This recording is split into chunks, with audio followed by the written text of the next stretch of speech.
Our topic for tonight is this: the dangers of being in an emotionally bankrupt relationship. Bankrupt.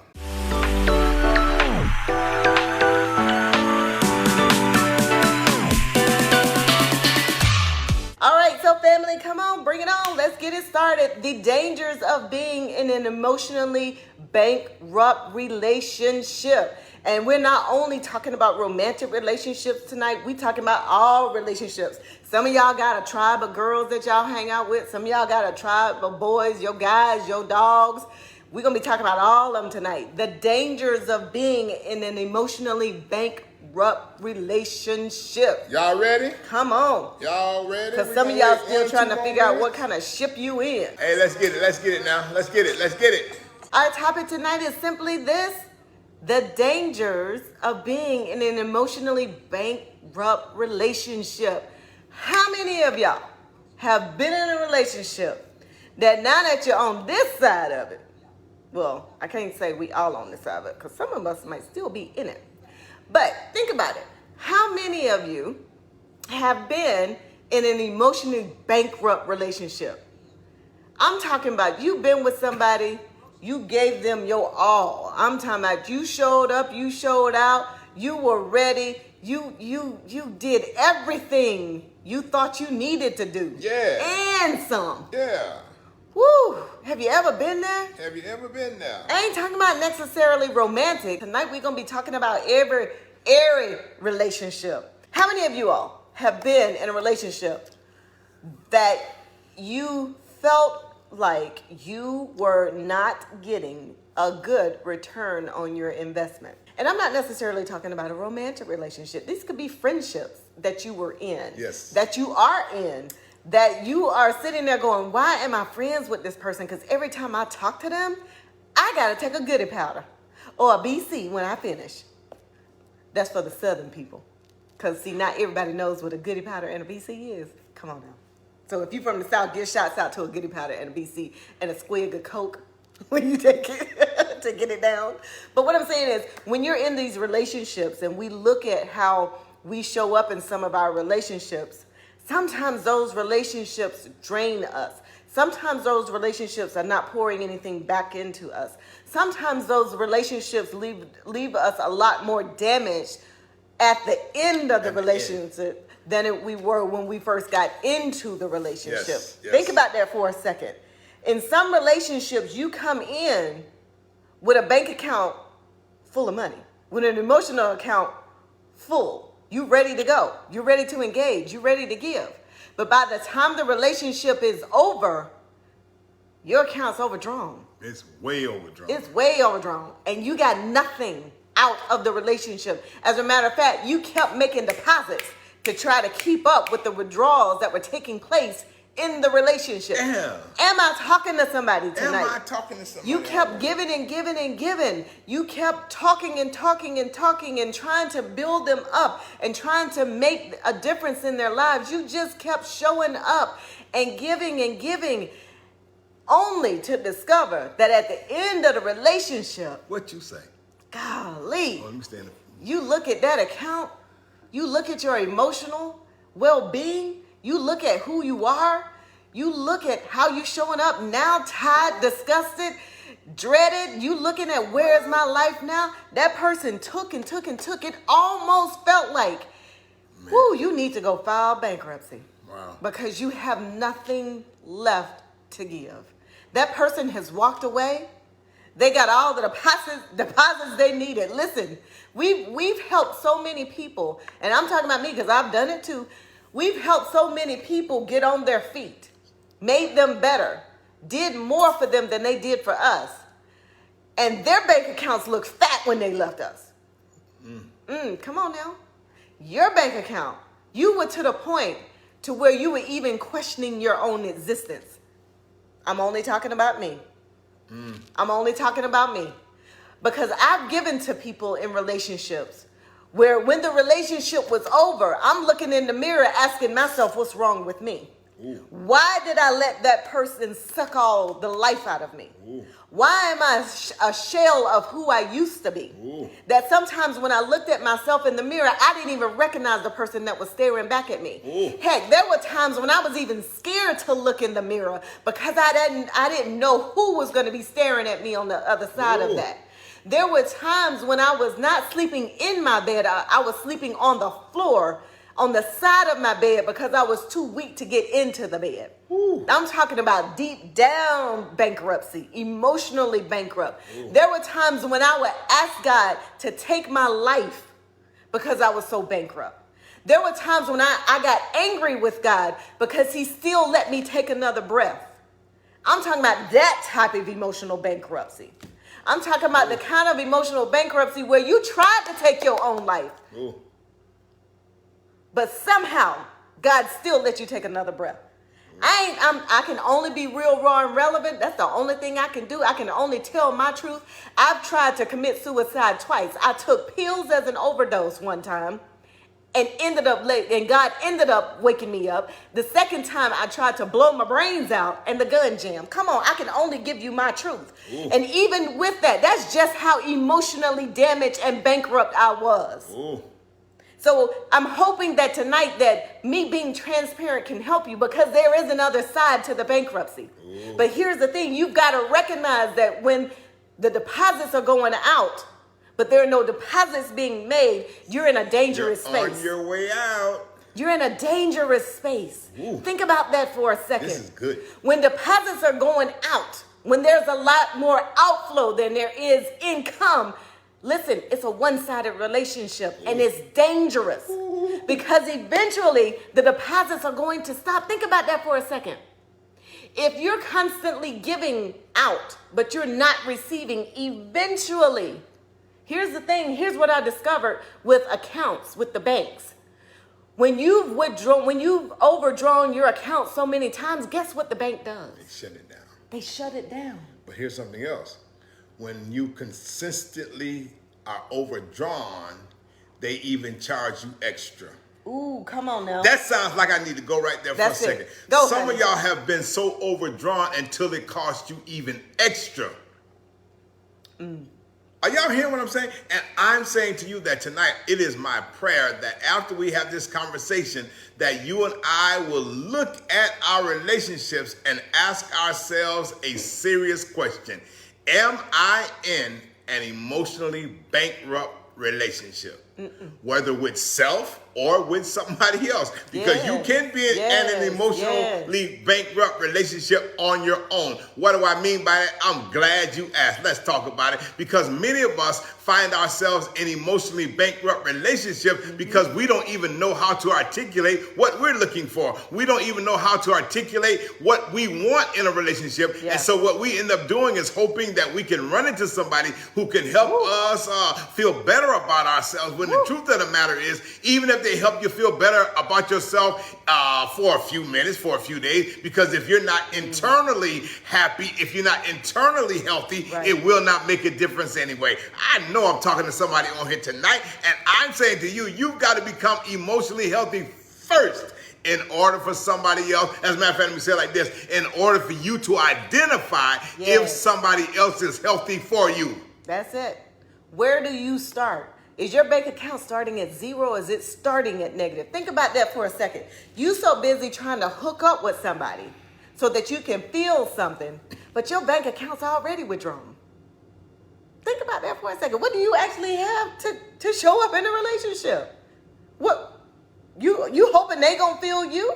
That's not how this works. You have to be ready emotionally yourself. You got to do the work. So many people are so afraid. I know you asked me this the other day when we were talking about the clients that come in, and we were talking about the number of people that are now seeking counseling, which is amazing. I am so glad that so many people are now seeking counseling. to Therapy. support Yes. their mental health, because we are mind, body, and spirit. I am so excited to see people recognizing that I need support in this area. I don't actually like the word help, because I like the word support better. Because listen, I'm not the expert on you. You're the expert on yourself. My job is to support you and to give you the tools that you need to be able to move along life's journey. Right. And here's one of the things that I also Oh, discovered. wait, I didn't finish the statement. Finish the statement. Yeah, so we were talking about the number of people that were coming, and you asked me the question, how many people are coming to counseling for That's what? Emotional instability. Who have emotional instability. Emotionally Drained. detached Bankrupt. themselves. Zero. They got nothing. And so that's what really made us think about this topic, because when you think about the stats of people who are depressed, and he's actually preaching the series that he's preaching now with our church, lessons on depression. And we talk about how depression shows up. And when he gave the symptoms of what depression looked like, so many people could identify, wait a minute, I'm experiencing some of those symptoms. But instead of dealing with the issue of depression and what's causing the depression, we mask it. So what I told him this morning when we talked about depression and the sermon that he preached this morning, here's what I said. The pandemic took back the sheets, pulled back the blanket, shed a light on the number of people who were already dealing with depression. But they were masking it by going to work every day, by engaging with all kinds of activities that continued to keep them in a depressed state, unidentified. And so what ended up happening with the pandemic, because you couldn't go nowhere, because you couldn't engage with nobody, because you couldn't do things to mask the pain, the number of cases of people with anxiety and depression skyrocketed. But here's the thing. Those people already had depression and anxiety. They were just masking it with going through their everyday lives. So here's the thing, when we're talking about the dangers of being in an emotional bankrupt relationship, there are so many people who are already in bankrupt relationships. The pandemic just allowed it to come out. Think about that for a second. Codependent relationships, emotionally damaging relationships, relationship vampires. And I ain't talking about necessarily romantic people. I'm talking about people who call you their friend. Yes. People who make you plan A, and you always say, okay, I got it, girl, I got you. And they never, ever learn how to self-soothe, because plan A always works. Wow. And you trying to figure out, why is my bank account always overdrawn emotionally? Heck, sometimes your bank account is overdrawn physically because you're trying to show up for everybody and be plan A for everybody.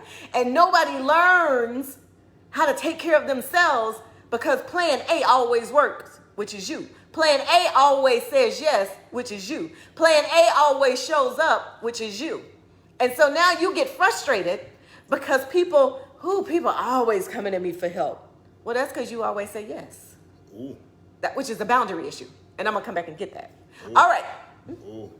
Ooh. And I know you don't That's remember good. what you said. I don't. So let's roll. It'll come to you. All right.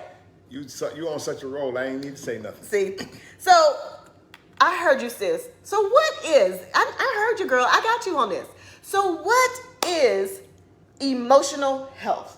What is emotional health? I said we are mind, body, and spirit, right? Mind, body, spirit. Okay. You want to talk about that? No, go ahead. Okay, cool. We are mind, body, and spirit. Spirit, soul, and body. Either way, how you want to look at it. What? Yes. Spirit, soul, and body. Okay, gotcha. All right. So being mind, body, spirit. Here's the thing. We take care of our bodies. Some of us. We eat right. Some of us. We exercise. Some of us. Right? That's the body. We're mind, body, spirit. Body. Okay? Spirit. Some of us, when we start having spiritual issues, spiritual questions, we go to our pastor. We pray, we meditate, we do all of that, right? Spiritual. Then there is the mind. And some of us are so afraid of the mind. But here's the thing. When the mind is not right, the body and the spirit won't be right. We're mind, body, and spirit.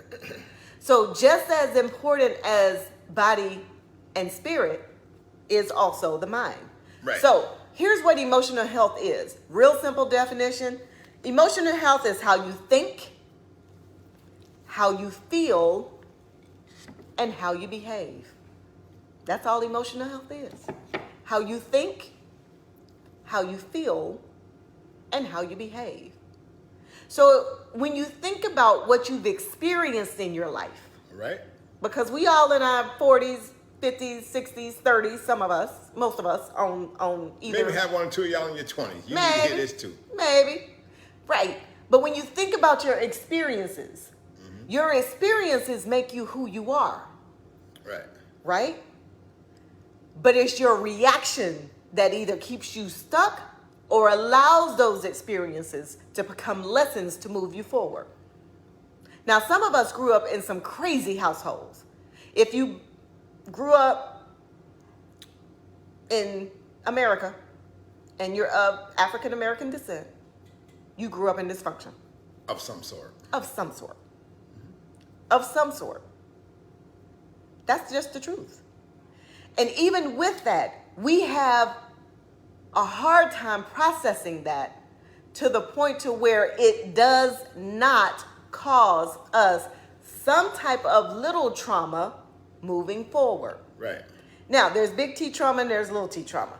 Most of us have experienced little T trauma in our lives. That's normal. That's normal. It's okay. But it's the little T traumas that ends up coming back to bite us when we don't process them well. Because they end up becoming big T traumas. Because they end up becoming big T traumas. Talk about it. And here's the thing, you always say this, the hang-ups of the parents Become what? The habits of the children. become the habits of the Write children. that down. The hang-ups of the parents generally become the habits of the children. So if you think about that for a second and you think about your own childhood, how many of you had childhoods now that we're sitting here having this conversation in our living room? How many of y'all had childhoods where you can honestly say one of your parents, if not both of your parents, were emotionally bankrupt on some level?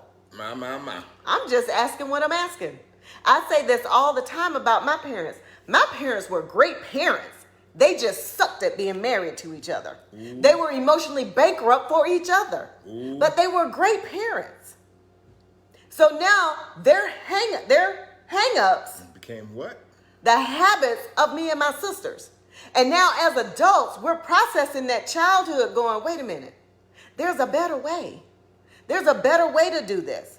You mean it ain't normal for us to do this, and this? You mean, wait a minute, as an adult, I ain't got to do this? Come on now. So now we're learning that bankruptcy that my parents had emotionally for each other, guess where they got that from? Their parents.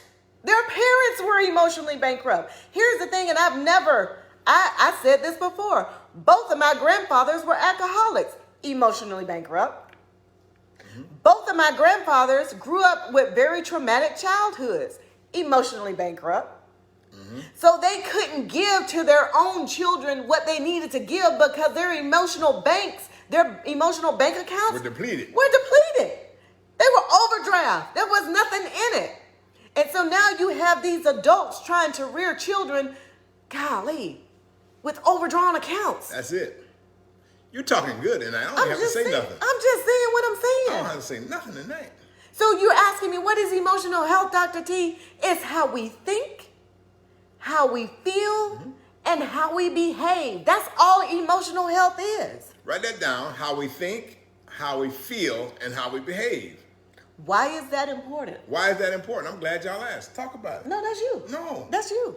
Well, let me say it like this. Emotional health is very vital simply because when we are not emotionally healthy, what we end up doing is hooking up with people before we even have a clue ourselves of what we are looking for.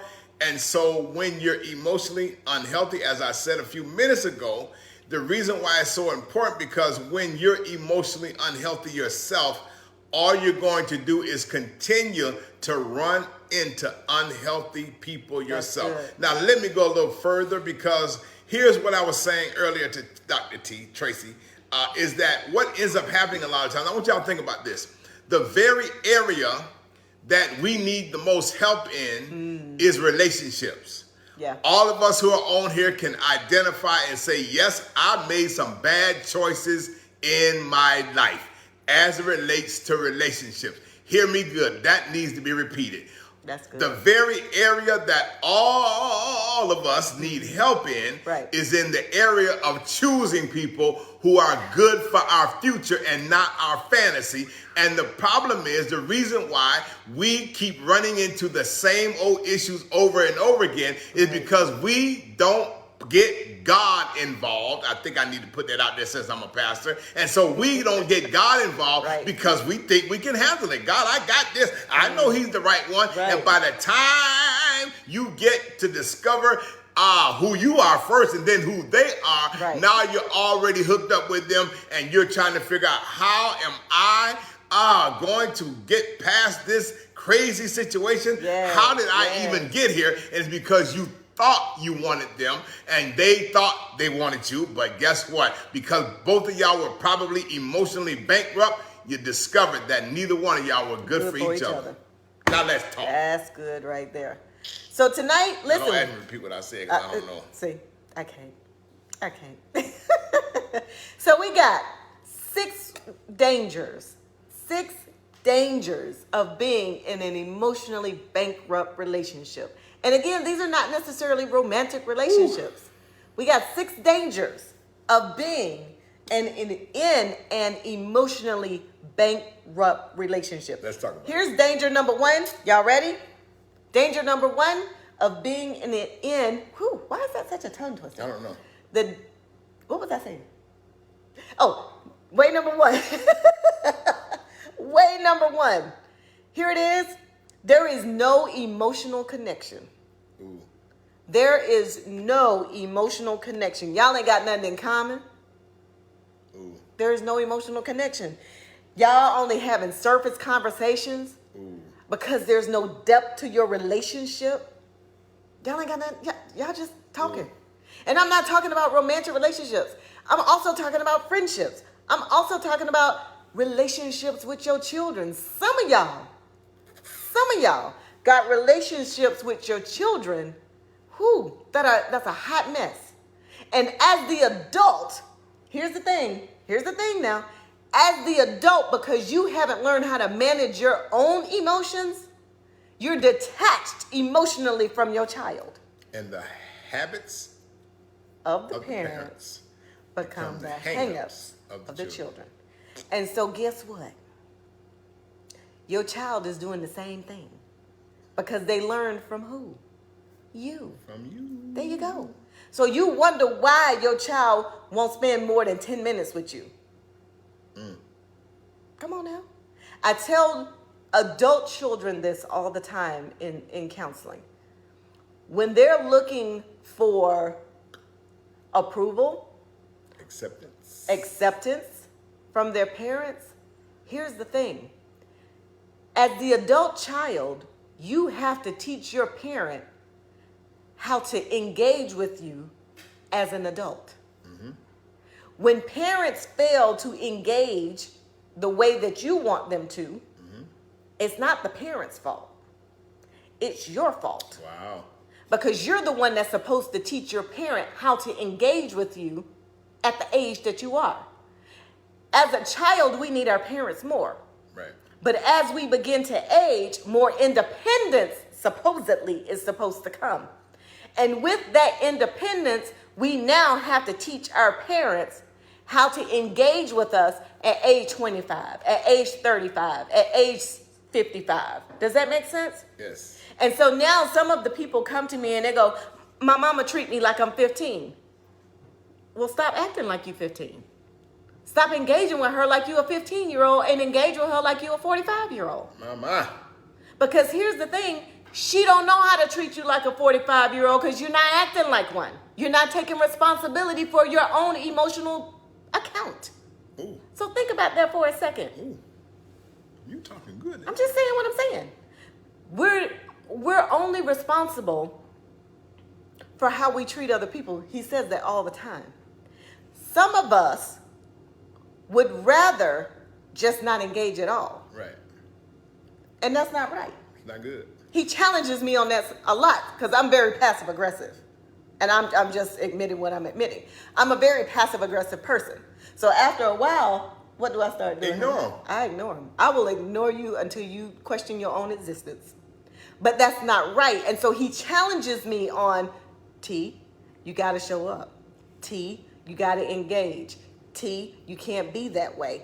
And so even with me at 51, I have to be reminded that you got to still do it, T. Notice she says, I challenge her. That's because we're emotionally connected. There is emotional connection. Ah, that was good right there. So the first point is there is no emotional connection. That's the first danger of being in an emotionally bankrupt relationship. There's no emotional connection.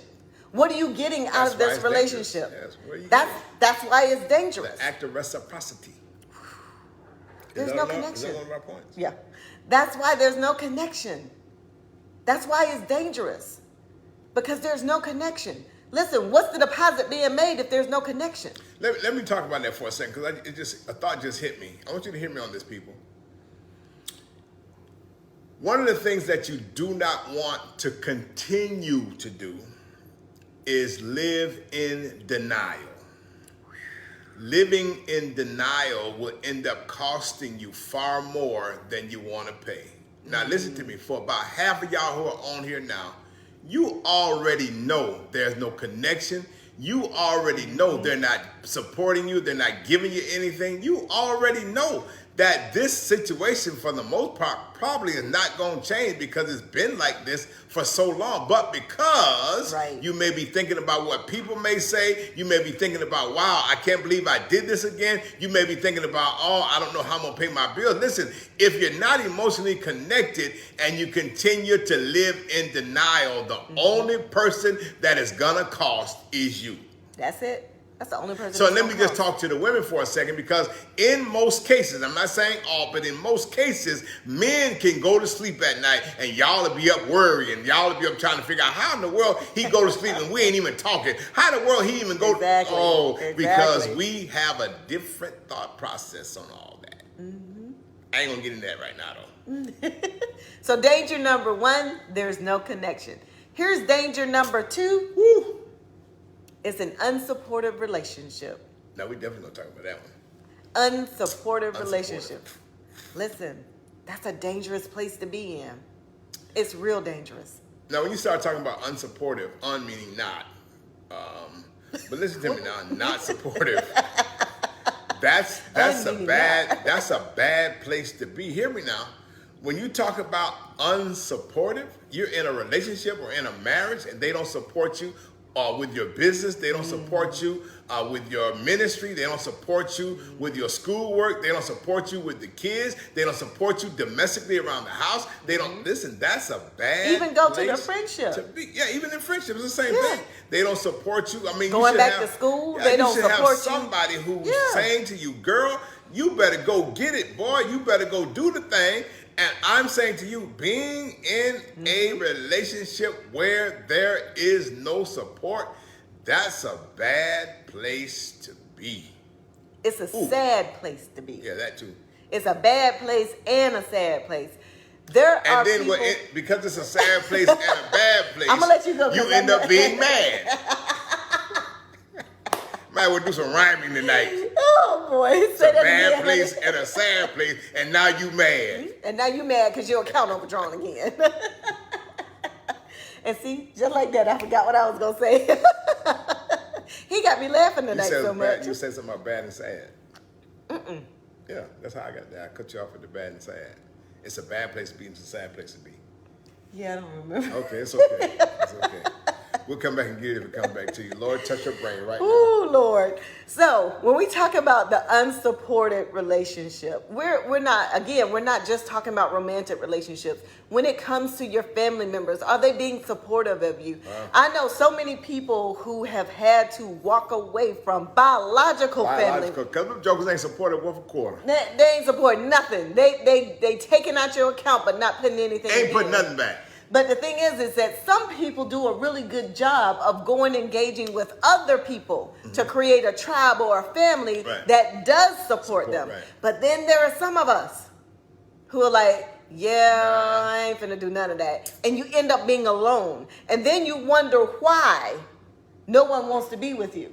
Because when you build a wall to keep people out to protect yourself from other people, here's what happens. You keep people out. So you building a wall to protect yourself, but in protecting yourself, you're also keeping people out. And you wonder why you don't have friends. You wonder why your phone ain't ringing saying, girl, we about to go shopping. Come go hang out with us today. You wonder why when you're at home watching all these Lifetime movies about these psycho chicks, you wonder why your phone ain't ringing for people to come say, girl, come hang out with us. Man, we about to go ride and come roll with us, road dog. You wonder why. And that's because you've been in relationships that were emotionally unsupportive. But here's the thing. You never learned how to make deposits for yourself. Ooh. You want to blame the relationship. You want to blame the other person. But you never took responsibility for the deposits that you could have made. Check this out. Once the relationship was over. And so now you say, I have trust issues. Remember what I've said, and I've said this before. Love is an inside job. And you love out here according to the love that you have here. You trust the world out here according to the trust that you have here. So the better you do at trusting yourself, the better you do at loving yourself, the better you do at setting boundaries for yourself to keep yourself healthy, the better you do at navigating the world out here so that you can build healthy relationships, so that you can choose friends who are trustworthy, so that you can engage with people and know that after a few days with a person, whether or not they're a safe person to spend time with and invest your money with, or whether or not they're going to be a life leech or a relationship vampire and end up sucking all the life out of you. I'm only talking about being in unsupportive relationships. I'm talking about the danger of being in an emotionally bankrupt relationship. Danger number 2 is an unsupportive relationship. Y'all give it up for Dr. T. She laying it out tonight. I don't have to say much tonight. You got point number 3. Come on. She's on it. Y'all show her some love now. Show her some love. Come on, you got point number 3, honey. What's point number 3? Point number 3 is the danger of being in an emotionally bankrupt relationship. Here's 3? Danger number 3. It creates an environment of criticism and judgment. Criticism and judgment. I don't even know where to start. Come on, honey, you got it.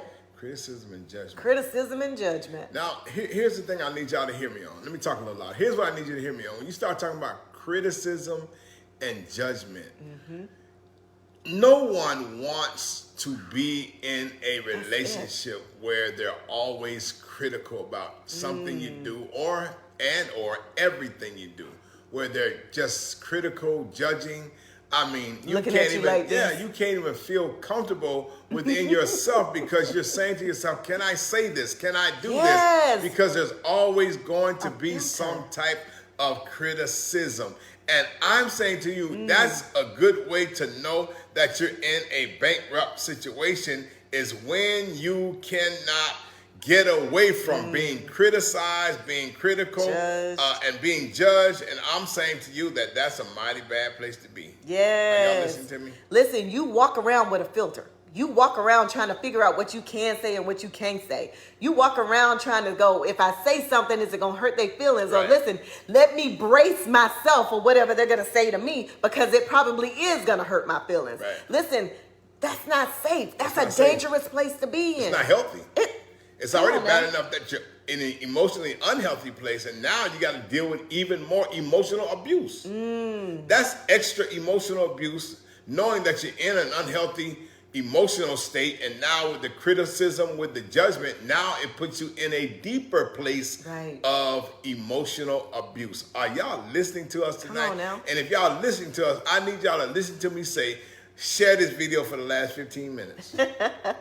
One of my favorite things when we work with families at Nova is having parents to teach their children how to voice their opinions. Listen, we have to teach our children how to have a voice because but here's the thing, the world will try to take it away. Oh yeah. But when we instill in them early on that their voice matters, that's a powerful place to be in. Right. Because then we allow them to assume responsibility for how that voice comes out. Right.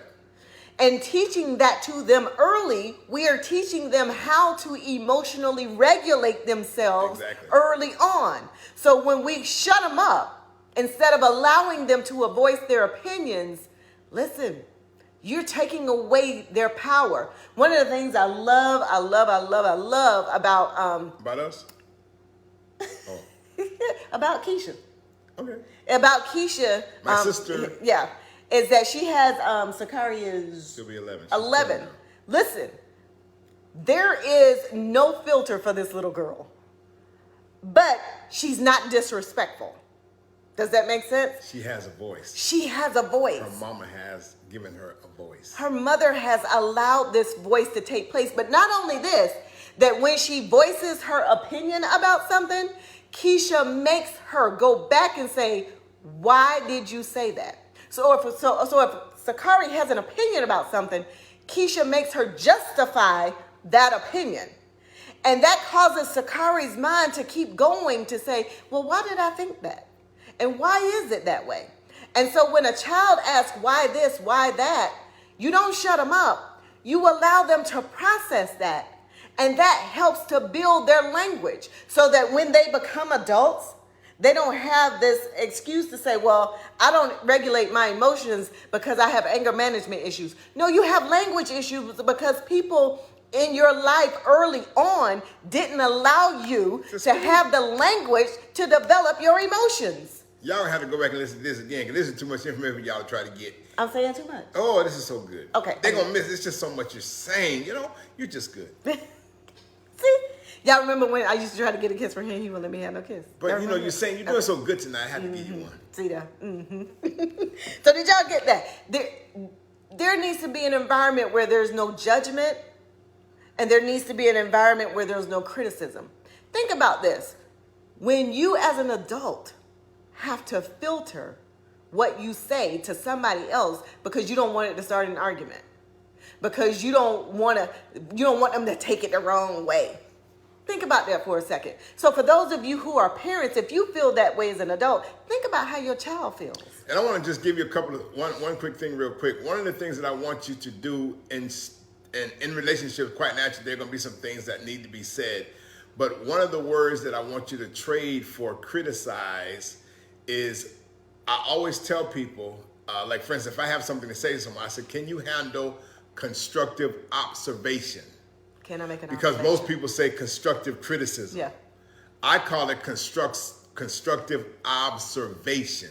This is what I observe. I'm just saying what I observe. Right. I'm not criticizing you. I'm just saying what I observe. Now, let me say something else because it hit me while she was talking about something else a minute ago, that one of the things that I have discovered is that emotional abuse is probably one of the worst, because when things are said that kill you, that crush you, those things will not ever be erased. They're etched in your mind. And so when a person says something that damages you, that just pierces you to the heart, you will never forget that. And being in an emotionally unstable and an emotionally unsupportive place, in a place where the relationship is very critical, where they're always criticizing you and they say stuff like you ain't gonna never be nothing, I can't stand, all that kind of stuff. You're just you don't like need your blankety blank continue to listen, to be in a place where you're dealing with that. that is unhealthy in itself. And it says that there's something unhealthy in you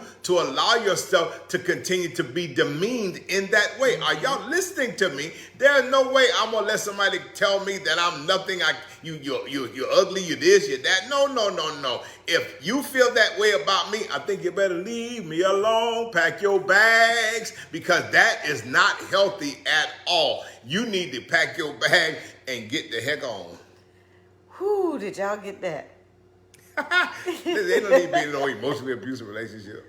But the other I part don't get too, to tell people what to do, but that right there ain't healthy at all. No abuse is healthy. No. That's just the truth of the matter. No abuse is healthy whatsoever, and it has damaging effects that can be generational. That's the thing. We don't understand just how generational some of this really is. And when we fail to talk about, girl, you doing good. when we fail to acknowledge, when we fail to break the generational curse, when we fail to do that, listen, you ain't doing nothing but putting fertilizer on it for the next generation. That's all you do.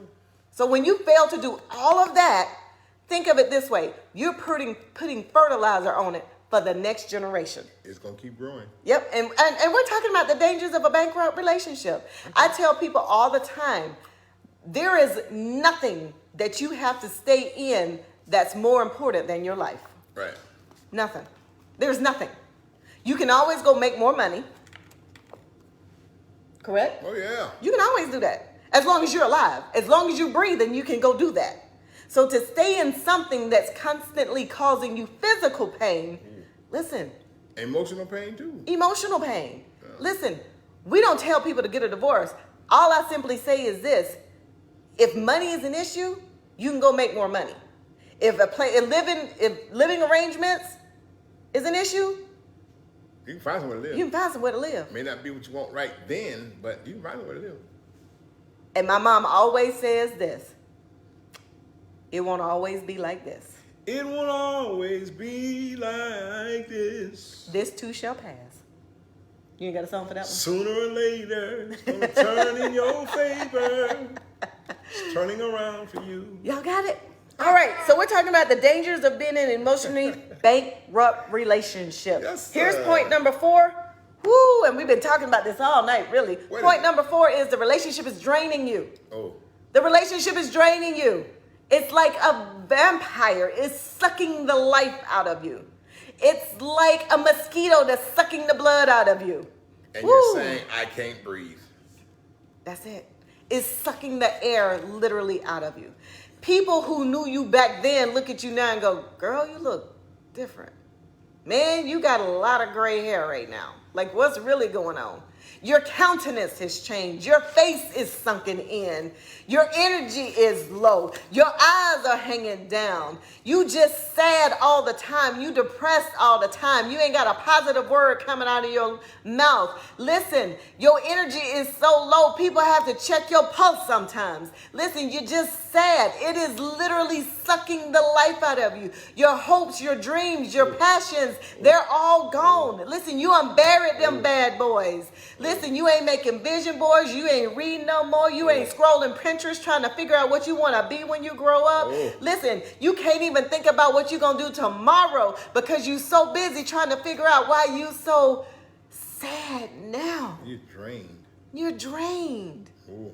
You can't get enough sleep. You can't get enough food. You can't do anything. Everything has lost its taste to you. You can't get enough rest. Everything. I'm talking about a bankrupt relationship. Emotionally bankrupt. It's sucking the life out of you. If your phone ring one more time with one more person asking you, can I? You're going to lose your mind. You're there. You are there. You're there. Think about that for a second. That's, if I'm hidden, just say I'm hidden. Ooh, you hidden. I'm just being honest. I don't have to say anything. That if you got to get up one more morning and hear somebody say, I need, that's going to be the last time you hear it. I'm talking about, whoo. Here's another thing I want to mention because I just thought about this.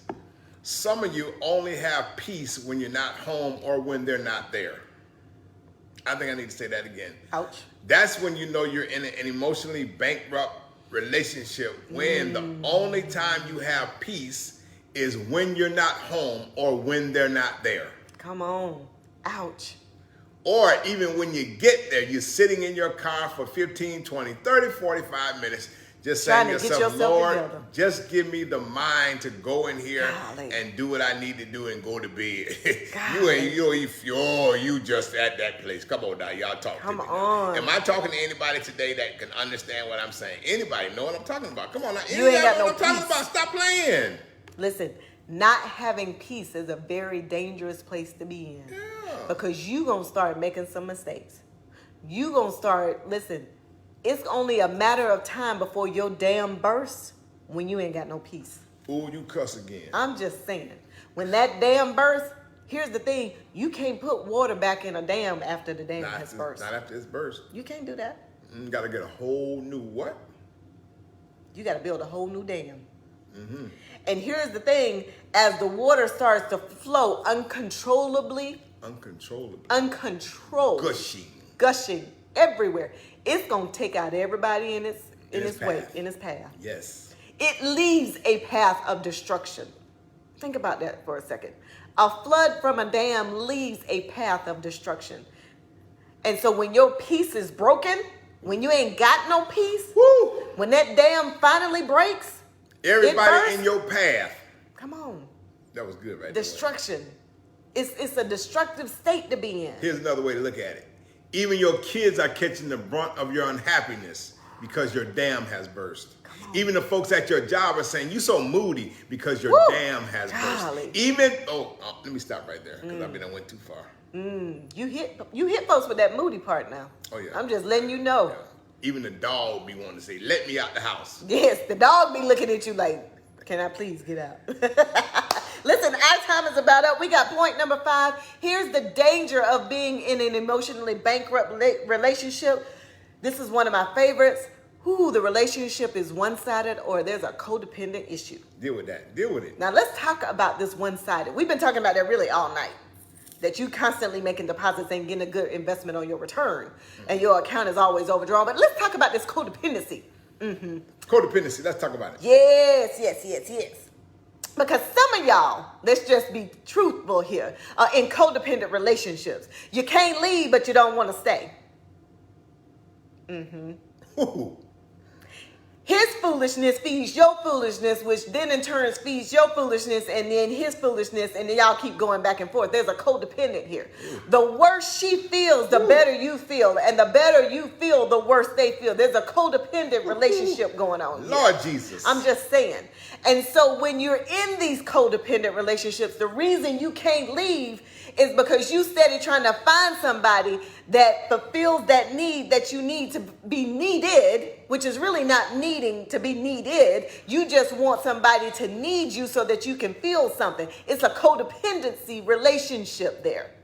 I'm not saying it's a reciprocal relationship. There's a codependent relationship. Here's the difference. I'm glad you asked this. What's the difference between a reciprocal relationship and a codependent relationship? I'm glad you asked. Because in a relationship where there's reciprocity, we should be encouraging each other. We should be growing each other. We should be elevating each other. We should be educating each other. There should be some sign of growth in our relationship. But in a codependent relationship, it's dysfunction. The more dysfunctional he is, the more dysfunctional I become. The more dysfunctional I become, the more dysfunctional he becomes. It's a codependent relationship. And even though I try to pull away and go do something different, what ends up happening is he needs me more. Oh, my. And if I try to leave, what's going to happen to him? And so I have to go back because guess what? He needs me. And so there's the codependency. It's truly dysfunctional. There's no growth and development in it. Both of your accounts are bankrupt. Both of your accounts are overdrawn, but you steady needing each other. That's a codependent relationship. That's dangerous. Because neither one of you is getting what you needed. But here's what's happening. There's so much trauma and dysfunction in that relationship, you think it's normal. I want to ask a question. I want y'all to answer this question. Don't answer it on the screen. What do you do when who you're with is not what you need? What do you do? What do you do? When who you're with is not what you really is not what you need. And we're not necessarily talking about romantic relationships. No. You can be in a friendship with somebody, and y'all got a codependent relationship. Ooh. You can be in a friendship with somebody, and guess what? They're not what you need. And you know they ain't what you need. You know it. You already know. Stop playing. They like, girl, I know you had a bad day. Come on, girl, let's hit this together. And y'all sitting there drinking and smoking together, knowing that ain't what you need. Come on, girl, I'm feeling some kind of way. Let's go shopping, knowing you ain't got no money to spend. But guess what? Knowing that ain't what you need. And you go shopping anyway. And then you mad at yourself after you done spent the money that you know you didn't need to spend. Ooh. Knowing that ain't what you need. Ooh. We ain't necessarily talking about romantic relationships. Listen, you got to evaluate all of you. This ain't just one-sided. You got to evaluate all of you. Think about that for a second. What kind of codependent relationship are you in? Here's our 6th point, and we out the door. And we out the door. We are out the door. Here's danger number 6. Danger number 6. There's no healthy engagement. Healthy engagement. Come on now. How many of y'all would go in your kitchen and drink a bottle of bleach right now? You wouldn't do it because you know it's poison. But yet some of y'all are still in these relationships that's just as poisonous emotionally as bleach is to you physically. And you call them your friend. Oh, I thought and you call them your spouse. A thought just hit me. Some of y'all, watch this, are trying to help them live while you're dying. That just hit me. That just came to me. I'm going to say that again. Some of y'all are trying to help them live while you're dying. You have to put the mask on yourself first. No healthy engagement. No healthy engagement. Are you serious? You've been married 20 years and you can't count on one hand the number of times he supported you. Ooh. You've been in a relationship 10 years and you can't count on 2 fingers the number of times you've been invited to his family gatherings. Ooh. I'm just saying what I'm saying. Ooh. You've been friends with them since childhood, and you can't count on one hand the number of times they showed up for you when you were sad, when you lost your mama, when you lost your job. When you really needed them. When you really needed them. But you can count on both hands, both feet, the number of times you had to lend them some money or listen to them cry or be there for them. Come on now. We're talking about the dangers of being in a bankrupt relationship. How many of y'all have been in that situation before? How many of y'all are in that relationship now? A bankrupt relationship. A relationship that's causing your account to be overdrawn constantly. A relationship where you're trying to figure out how you're going to put money in it because you ain't getting no return on your investment right now. We're just asking what we asking. And some of y'all are in relationships where all you see coming through the mirror of your life is NSF. Insufficient funds. Nothing back. Nothing. That's a rough place to be. I'm sorry. Listen, I remember working at a bank years ago. And one of the first things I had to do every morning as the branch service manager was look at the withdrawals every morning. See who's overdrawn. And see who's overdrawn. That was my job. And based on that information, I had to either keep the account open or close the account or make a decision to reverse some NSF charges. If it was a good customer, I had the authority to reverse the charges because I could see that a withdrawal was made at the same time a deposit was coming in to cover the withdrawal. But then there were times where the account was overdrawn, like maybe a few dollars. And I could make the decision to leave the account open or to reverse the charges. But then there were times where I could look at it and go, woo, your account is severely overdrawn. And after I look at your account and look at the deposits that were being made and how often those deposits were made, I could see that your account was never going to recover the amounts that you wrote the check for. I didn't see a deposit coming in for that amount. There's no history of deposits being made. Ooh, that's a good analogy right there. So what I'm saying to you as we end our conversation with you all tonight is this. Think about your relationships and how many deposits are being made into your emotional bank account. Look at your relationship statement. Look at that. That's good. Honey. That was a good one. Look at that statement. Look at how many deposits have been made into your emotional account. Because if all you see are withdrawals, And no deposits. that's a dangerous place to be in.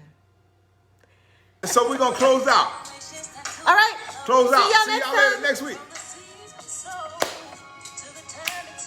Appreciate y'all. Yes. Peace out, people. Bye. See y'all. I do. I need. Peace out. Hey.